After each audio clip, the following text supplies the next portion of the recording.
Chaque année en France, on dénombre plus de 30 000 nouveaux cas de cancer du poumon. Il s'agit du cancer le plus mortel chez l'homme et il est sur le point de dépasser le cancer du sein chez la femme. Dépistage, symptômes, prévention, au sommaire de ce magazine, tous les éléments pour réagir. Selon le deuxième baromètre santé des Français AXA Prévention, 6% des Français se sont fait dépister du cancer du poumon. Comment se passe ce dépistage et quels sont les progrès accomplis dans ce domaine? Les explications du professeur Jacques Cadranel, chef du service pneumologie à l'hôpital Tenon à Paris.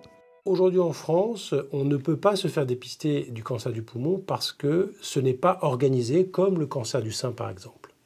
En revanche, on sait les populations à risque de cancer du poumon. La population à risque du cancer du poumon est la population qui a fumé. Il faut qu'elle ait fumé un certain nombre d'années, qu'elle soit encore fumeur et qu'elle ait un certain âge. On dit 60 ans. Les symptômes vont être ceux d'une maladie des poumons. Et en gros, c'est on va tousser, on va cracher, on va être essoufflé, on va avoir une douleur. Si dans les crachats, on a un peu de sang, il faut consulter.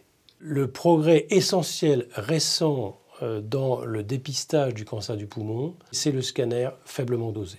L'impact de cette détection va être important puisqu'il va réduire de 20% la mortalité par cancer du poumon. Quelles sont les meilleures méthodes de sevrage antitabagique et les nouveautés dans le domaine de la prévention? Professeur Jacques Cadranel.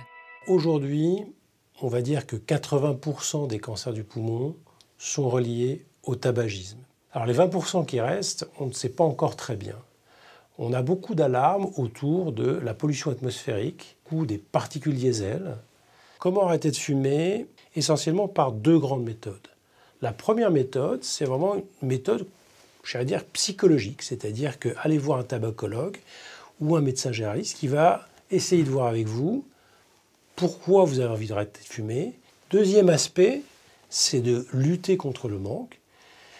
Eh bien, c'est de donner un substitut chimique, médical. La nouveauté récente dans la prévention, c'est prendre conscience que l'on peut prévenir le cancer du poumon. Si aujourd'hui vous arrêtez de fumer, alors vous allez réduire le risque de cancer du poumon. Donc arrêtez de fumer aujourd'hui.